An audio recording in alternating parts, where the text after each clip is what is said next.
Absolutely. When we talk about, say, for example, healthcare is a right. Access to clean water is a right. We keep hearing about these rights. Now, these are what are called positive rights compared to our Declaration of Independence, which were negative rights. They were limitations on government.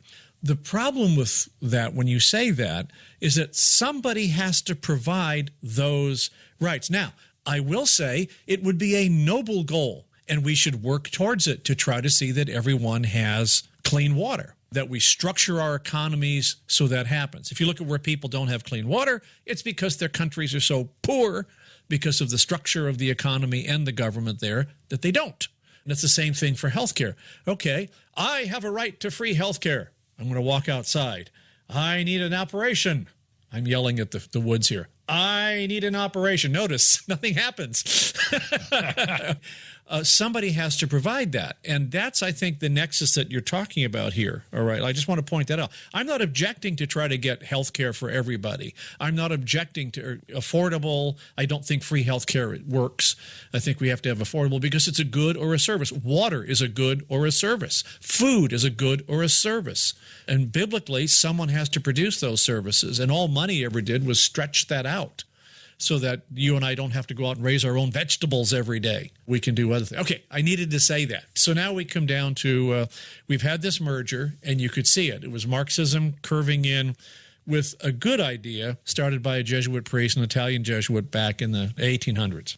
That's right. That's right. And so, you know, you can look back at the last century and see how many millions of people died in the name of social justice. You had the Bolshevik Revolution, for instance. That was 100% based on social justice. You had one class has too much. That was the czars and stuff. They're the evil 1%. And all the rest of the 99% were talked into attacking the 1% to take what they had by force. Of course, they killed the goose that laid the golden egg at the same time and had the worst experience of probably any nation in the last several hundred years. But you had the Chinese Revolution as well, and you had the Cambodia genocide, killed 3 million people at least. You had the various, radical Marxist theological religious movement down in Africa during the 70s and early 80s, and also in South America, liberation theology. This was in the name of Catholicism, I might add, and social justice was at the basis of it. We need to set things right. We need to have a just and equitable society, except that it was a bald-faced lie. They never could produce what they said they were going to produce. In fact, all they produced was carnage, dead bodies everywhere. And some estimates, the most conservative estimate of all the people killed at the hands of their own government in the last century is just under 100 million people. Okay, well, as I see the mechanism, it's when somebody comes in and talks about socialism, free healthcare, free this or that. And healthcare in Canada is not free. They're paying a hideous taxation for it in order to make it work. And that doesn't guarantee you're going to get the healthcare when you need it. If you're having a baby or doing some of the routine stuff, it works. When it gets to the more complicated stuff, you may wait a long time for stuff that you need rather urgently. So it's already not working. The other reason that it works, by the way, is because the U.S. does the bulk of Canada's healthcare research and provides them a lot of the medicines, et cetera, okay, that they buy at cost or whatever they buy from the companies across the border. Canada also doesn't provide for its own military defense in many areas. It has a military, but not on the level that the U.S. has. And as far as global protection, it relies on the U.S. So they're free to play those games, okay, to a certain degree. But here's what I see the problem as we go. And you tell me if I'm right or wrong and elaborate. What happens is, as you say, let's have free fill in the blank. So that means somebody has to pay, and therefore a government agency has to be created to take from the haves and give to the have-nots, usually in the name of taxation. Now, as the money begins to flow, so does the corruption. Corruption and social justice seem to go hand in hand. Every time. Every time. In every kind of a government. Look at what happened in Venezuela with Hugo Chavez and Nicolas Maduro now. They're just in horrible straits. It only took them 20 years to destroy it. Look at Europe now. Let's talk about immigration issues in Europe. You have these large numbers of immigrants coming in from Islamic countries in the Mideast. They're going into countries that have traditionally been free and voluntary countries. That's the classical, idea of the West. I say that in quotes. And now these people go up there and demand since they have nothing, of course, when they immigrate, they demand that the host country pay them exorbitant fees, all their welfare and this, that, and the other. And if they don't get their way, they riot and start burning things up and destroying things, whatever, until they do get their way. Now, this again is the proposition of social justice. Group A has too much, perceived by Group B, who says, give us some of that stuff. Group A says, go to you-know-where. And then Group B says, we'll show you. We'll just tear your whole system down and tear it to shreds. And it's working out again in Europe. This is the same playbook in every case. Absolutely the same. Obviously, some kind of a conflict has to erupt here because it's part of the dialectical process. So let's do a break first, and we'll talk about that. Pat Wood, my guest right now from the August Review. We're at steelonsteel.com. I'm John Lufter. The program is Steel on Steel. This is Brad at steelonsteel.com. I'm going to let you in on a little secret. I know how you can get your Steel on Steel subscription totally free. Tell your friends to use the STEEL25 promo code to get 25% off of their subscription. And when they use your name in the referred by current member box, you get a month free. All of the details can be found at our website, steelonsteel.com, or give me a call, 1-800-829-5646, or members at steelonsteel.com. Refer a friend today at steelonsteel.com.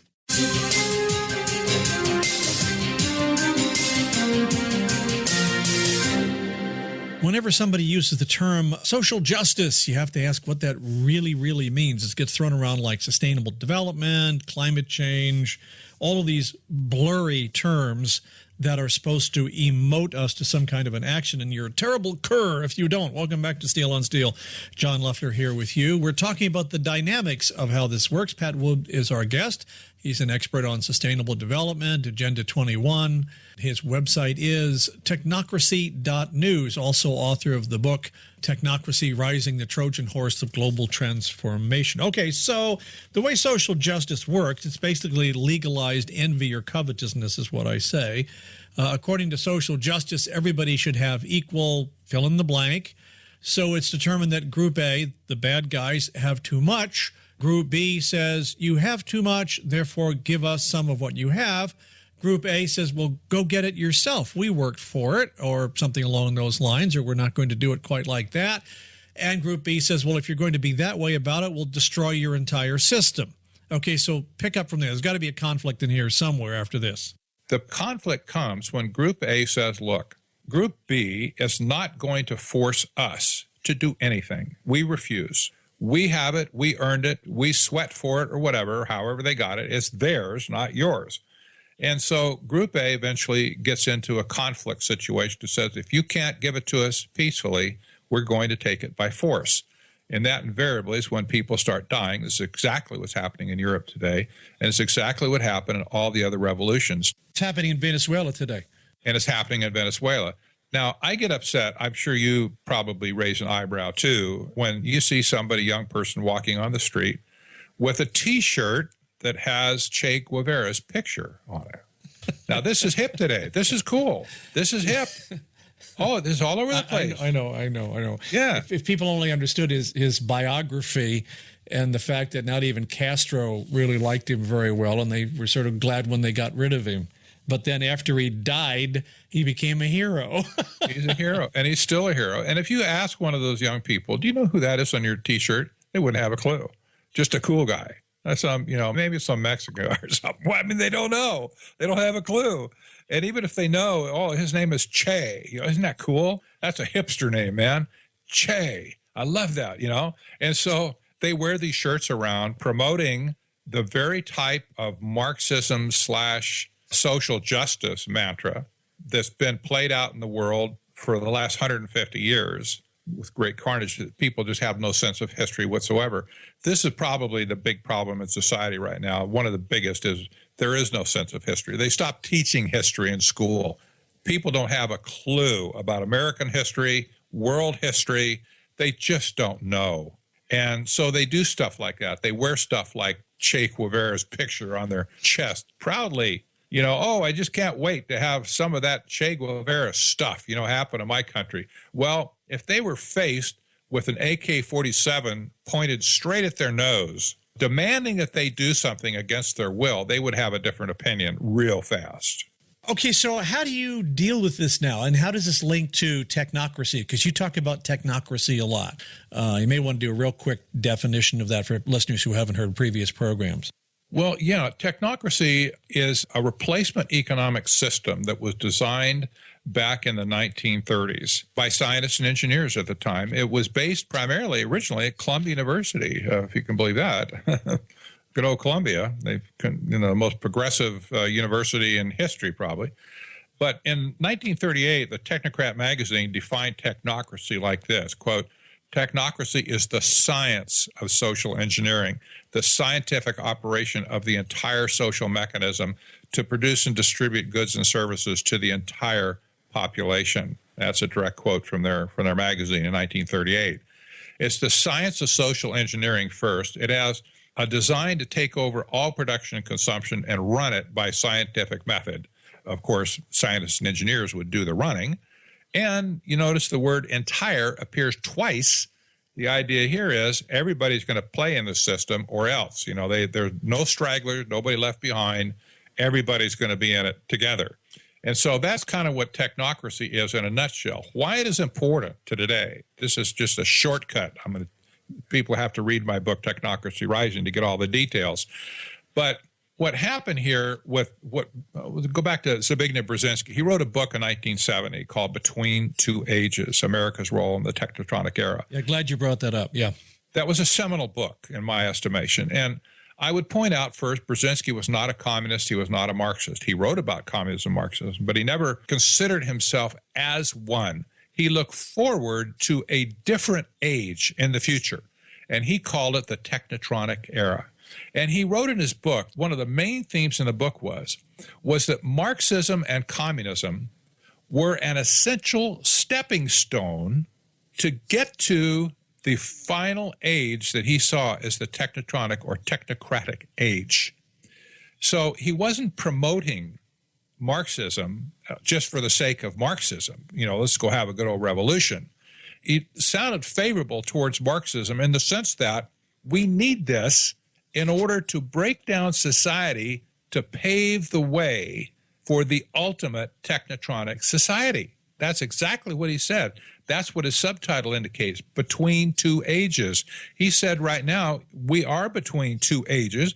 There's the technotronic era coming in the future, and there's this Marxist/communist/socialist whatever system today. This one is going to give way ultimately to the technotronic era, and that's where we are today, John. Now, why social justice is important is because this is the great destructor, the deconstructor of society. And when I say deconstructor, I mean this has a way of dismantling society, taking it down to the ground, if you will, so that it can be recreated in another image that I propose will be technocracy, like we saw in the 1930s and like we've seen through sustainable development and green economy and all this kind of stuff at the United Nations as well. So it's a necessary thing to have, for them to have social justice and to promote it. And they're promoting it everywhere in the world. I mean, everywhere in the world is promoting it. All the major religions are promoting it. The Catholic Church is just all over this social justice thing. The Pope talks incessantly about social justice. All the nations of the world are talking about social justice now. And John, I have to say, if there is such a thing as a global delusion, we're seeing it right here. We're seeing it right here, I believe. And it's not going to have a good outcome. It can't have a good outcome. Okay, the official use of the term, where do we usually find it? Like I said, there are certain sustainable development was ramping around the world for a long time. You still hear it, but it seems that social justice is the new flag word. Well, it is. And, even on the UN's own website says for the United Nations, this is a direct quote, for the United Nations, the pursuit of social justice for all is at the core of our global mission to promote development and human dignity. That's a direct quote.